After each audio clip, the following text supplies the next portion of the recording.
So right now I'm here at Changi Jewel, and this is the second Apple store that's going to open. We're going to take a sneak peek of it.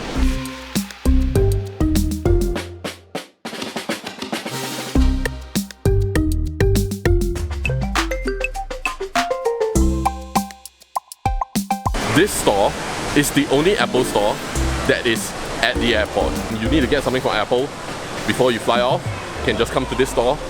Or even if you're in transit, you can actually come out of the airport and then come here to take a look and maybe browse through at the latest Apple products before you fly off.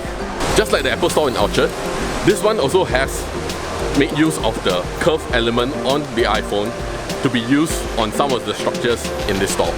This store will also have the Today at Apple training and experience sessions. Here they actually gives you like free photo walk, which brings you around Jewel to take pictures with your iPhone and iPad. And the techniques that they use are some of the things that I didn't even know that I can actually do it with my iPhone. Pretty amazing. And the actual photo walk would take about an hour, and it's free for the public to sign up. Do remember to check out this store if you're coming here to hang out at the Jewel or before you fly off from Changi Airport. Bye!